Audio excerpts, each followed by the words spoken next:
Welcome to Focus on Business, a podcast show for photographers with me, your host, Jane Goodrich. I'm talking to successful photographers so you can learn from our experiences and have the business of your dreams. So join us and let's focus on business. So welcome to today's show of Focus on Business. We are so excited to have Sabrina Gebhardt here today. And in case you don't know, Sabrina is a lifestyle, newborn and family photographer, very, very talented. And she's also an educator and helps photographers with their business. So hi, Sabrina. Welcome. Hey, Jane. Thanks for having me.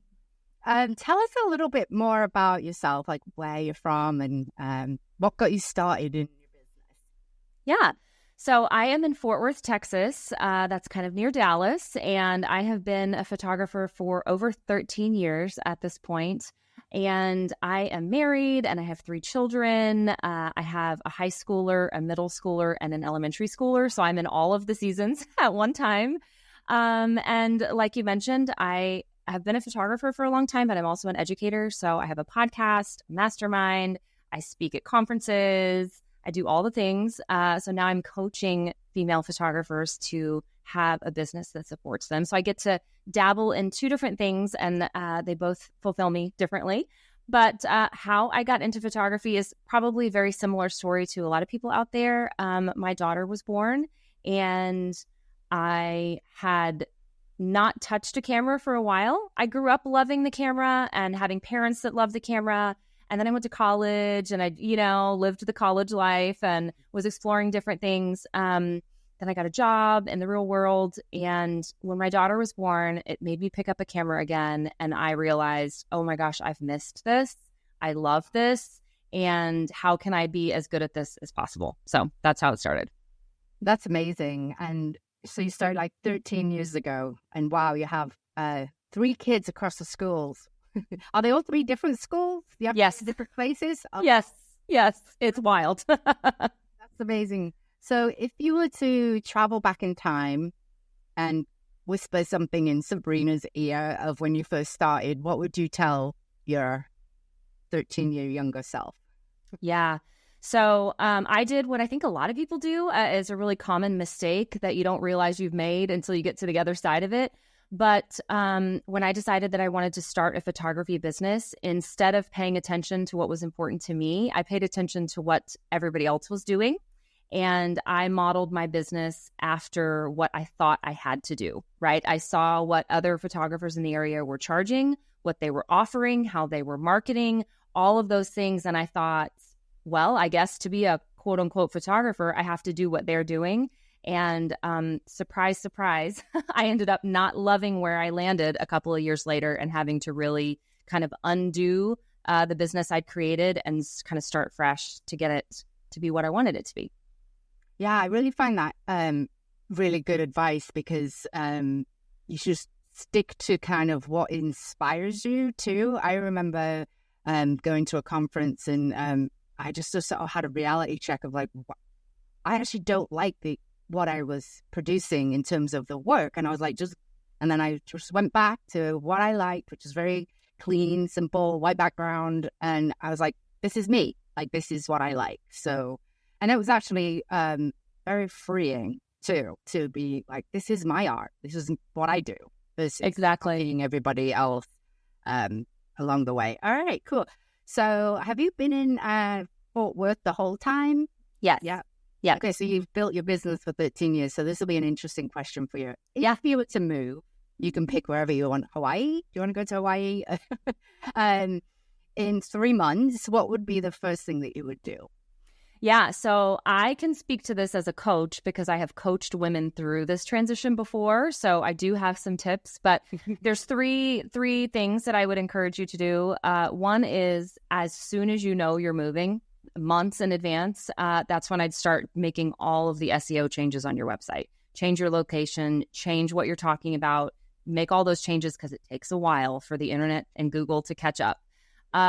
Second thing I would do is probably 6 weeks-ish before I move is when I would make all of the changes on social media. I would change my location. I would change my hashtags. I would start following other local businesses in that new area.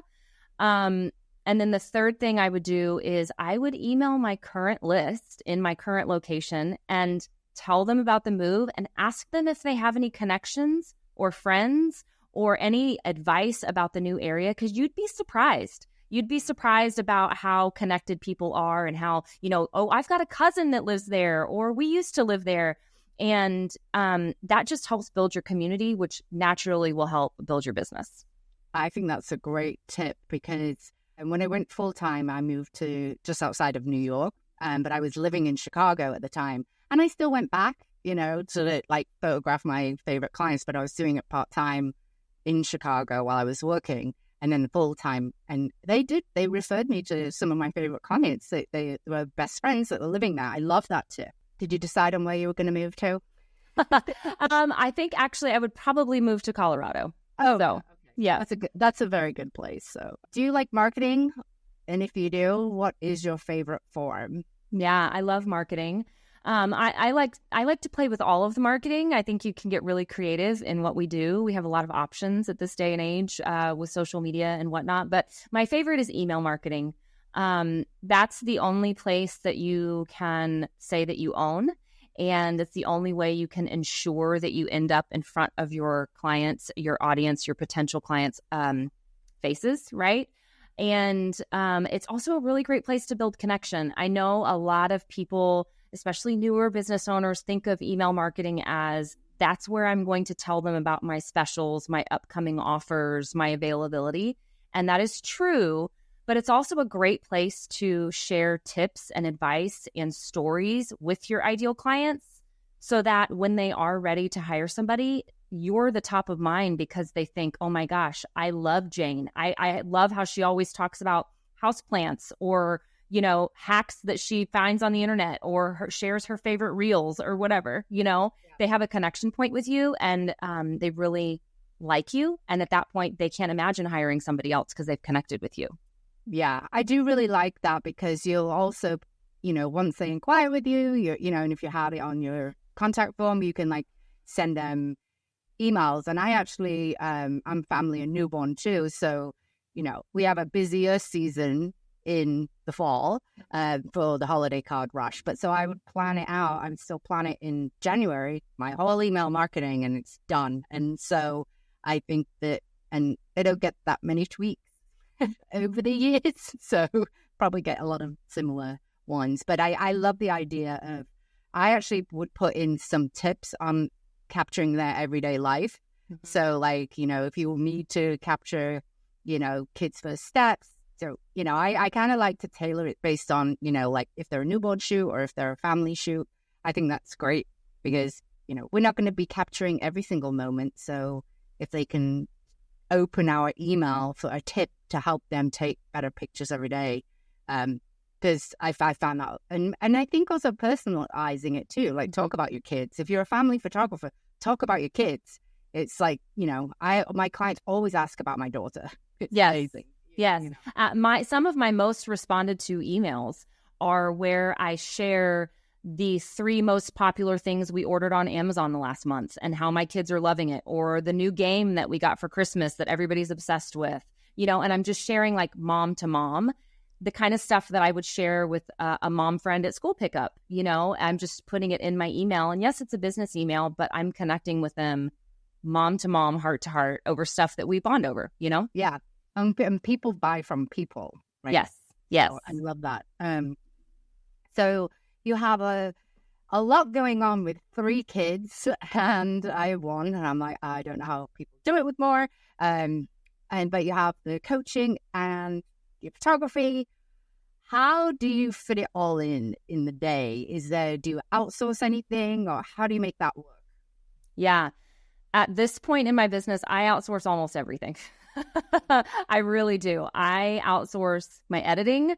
I have an assistant that manages all things client relations, so invoices, contracts, scheduling. I have a VA who does my email marketing scheduling, and she schedules content for Facebook groups that I lead. I have a bookkeeper. I have an accountant. I have a graphic designer. I have a website designer. I have somebody that blogs for me, social media, a podcast manager. I literally give it all away so that the only things I do, I photograph the session, I cull the session, and then I edit the sneak peeks so that they can be used as anchor images for my editor.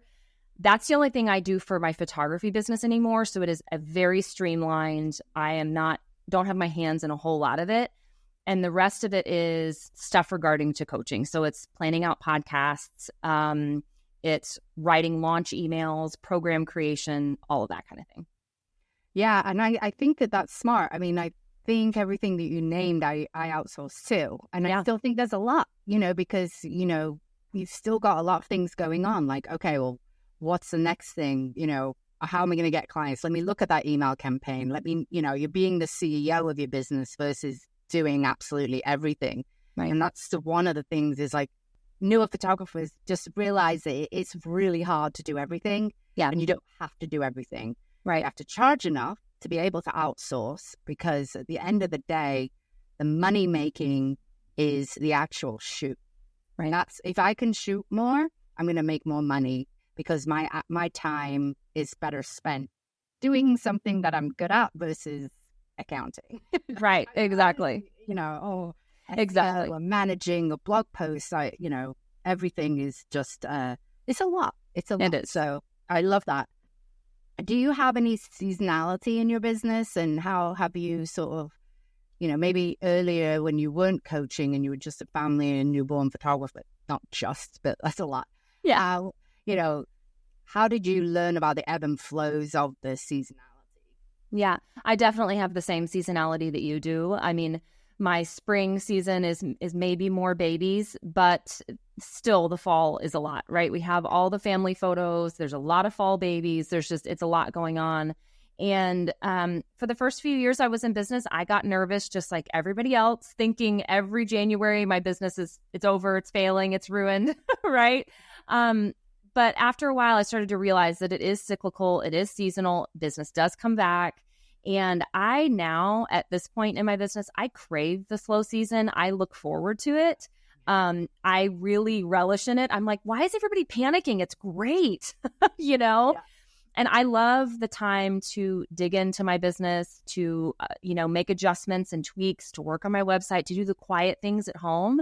I really, really love it. But the other thing, the more practical tip, is about 3 years ago, I started utilizing Profit First in my business. Jane, have you ever heard of Profit First? Yeah. Okay. That has been an absolute game changer in my mindset, because I no longer fall into the scarcity of where's my next paycheck? There's no money coming in, because Profit First has you always have your paychecks waiting. They're like sitting in a bank account. So I have taken a consistent paycheck every other week for the last 3 years, no matter what season I'm in. And it is the best feeling. Yeah, we'll put it in the show notes because it's a great book. I love it. And if you really can get out of, I'm just going to spend all my earnings on holiday presents and vacation in January, and then 4 months you've got nothing coming in. It's really, it's very important to actually either, profit first, or even every shoot that you do, make sure that you're putting something into a bank account, for taxes and for savings and, and other payments. But there's a 30, 30, 35, 33, 33.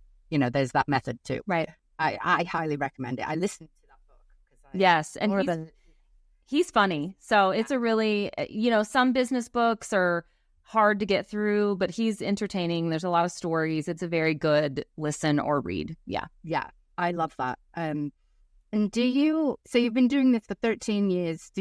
And we talk about email, so I know my red flags. So when I get an email inquiry, I definitely have red flags on social media, like price ? But I'm like, hi, I'm a person. Do you have any? Have you learned over the years, or you're like, no, I can turn these into amazing clients regardless? Yeah, I think the biggest red flag I get is when they have an inquiry and they're filling out my questionnaire. If they have very specific requests, that gives me a really red flag that they want to be in control and that they're not going to let me do my job. when they send a link to like, this Pinterest image is what we want, or this is what we're going after, or I'm immediately like, we need to have a talk. You need to let me do what I'm going to do.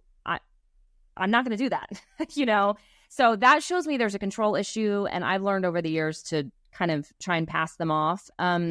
If they sound really great and ideal, other than that one comment, I will have a conversation with them and see how serious they were about it. Like, is this a make or break photo, or were you just sharing it for fun?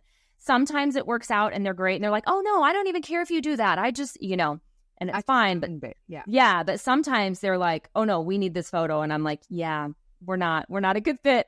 The other thing, and this is, sorry guys, but it weirds me out when a dad tries to schedule family photos with me. That's funny. Yeah, I don't know why. It's just, I'm such a girl's girl. I'm such a girl gang kind of person, and it is so rare. I think in 13 years, I've probably had less than 10 men reach out to me. And so every time one does, I'm a little bit like, wait, what? So I will tell you, I have a couple of thoughts on that. One, I get quite a few dads, not like, it's probably like 5% over the 14 years of 1,000 clients. It's not that many. But I have found that they're the ones that love photography. And they are in my head. What are you using? What are you doing? I was like, I've got 1 minute to get your child, the toddler and the newborn. I will talk to you photography. But so I kind of like it. And they're like, I don't know. And they're cheeky too. They're like, yeah, can I have the raws? I'm like, absolutely not. Come on. But I think I can get away with it. I did actually have a dad refer me. And for some reason, he got 3 families to refer me. I'm like, how did you refer me? Like what? Because I wanted to know. And he's like, well, I told the dads that it doesn't suck. And it was kind of funny. And I was like, what? And then the mom was like, well, I told the wife that you're great with kids and the photos are amazing. And I was like, and he just said, you're kind of funny and it doesn't suck. Okay, I'm going to put that on my website. Yes, you should. So it was just interesting in terms of like, when you do get that, because actually it is a bit of a shock. So you are actually normally getting the moms into photos and torturing the dads by having them come. But you do get the ones. That's interesting. I like that. So speaking of kind of funny, which I should be offended, I am. Anyway, do you have any funny shoot stories to tell us? So I'm going to share, this isn't really funny, but it's very fun. I think the audience will get a really good visual out of this. So I have some clients and I had worked with them a couple of times before. I had done their newborn photos and then some milestone photos. And this was milestone photos for their triplets. And they had triplets, and the triplets were, I think they were about 8 or 9 months old at this time. So I'm very familiar with the parents. I've been in their home. And this milestone session was really special because not only was it the triplets, but their yellow lab had puppies. And so there were 7 yellow lab puppies and triplet babies together in a photo shoot. And it was absolutely as chaotic as you are envisioning it right now. Yeah. But it was so fun. And these parents are absolutely ideal clients. They do not expect perfection. They love the chaos and they welcome it. And so I wasn't trying to get everybody looking at the camera.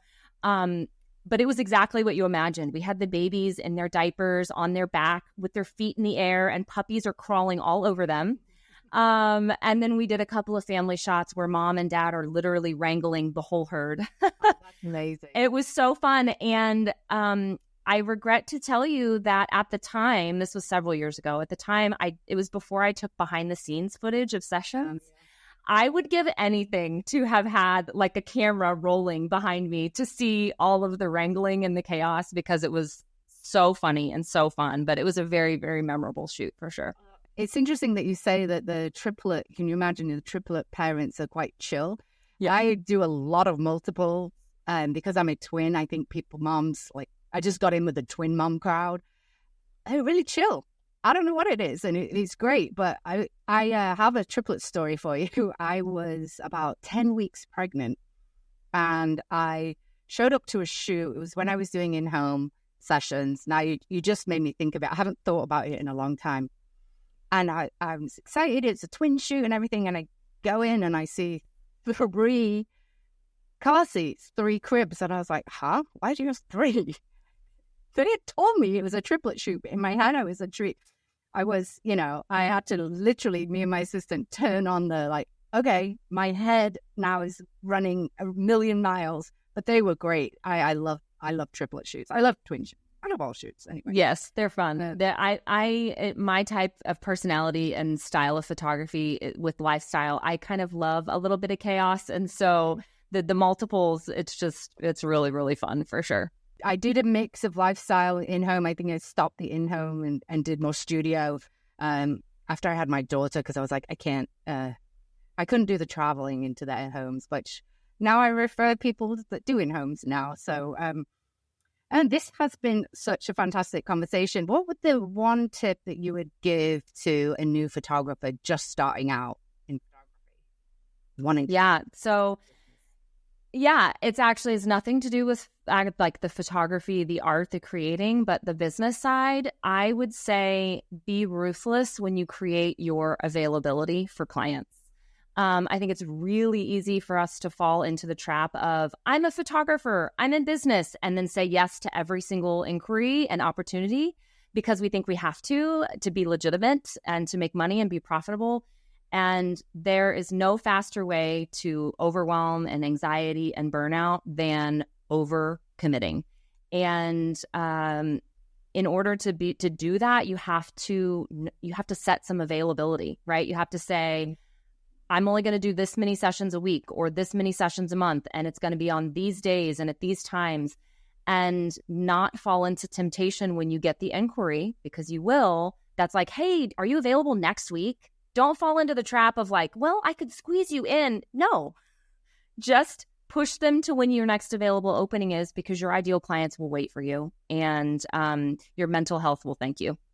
Yeah, and that was actually the mistake that I made. That was probably the biggest mistake that I made when I was first started out, was my boundaries. And that was, I kept projecting my thoughts onto my clients, like, oh, well, they work during the week, I have to be available on the weekends. Oh, they do this. And it's actually, no, they will make it happen after school on a Wednesday when the lighting is perfect, versus Saturday night where the dad doesn't want to be there anyway.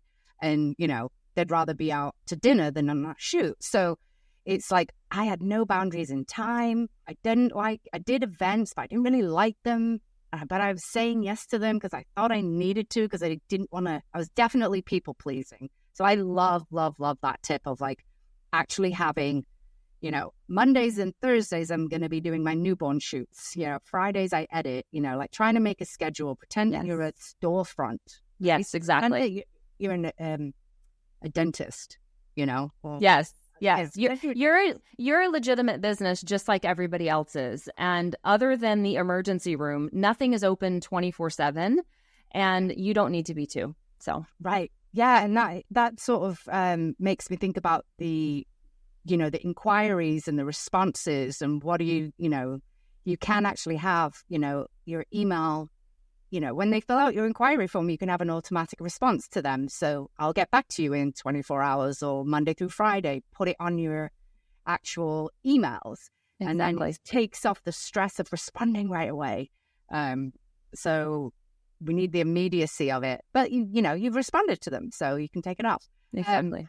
This has been amazing, and I love, love, love your advice, and I love your website. We're going to pop everything in the show notes as well, but tell everybody where they can find you. Okay. You can find me at the link that you're going to have in the show notes online. I'm definitely on Instagram more than anywhere else. I love to voice DM with people because it's like we're having a conversation. So if you find me on Instagram, it's at Sabrina Gebhardt Photography. I will probably voice DM you back and say hello. I love to build community and meet other photographers. So come find me there. This is amazing. Thank you so much. And I really, really appreciate you coming on and helping our audience grow their business. Thanks, Jane.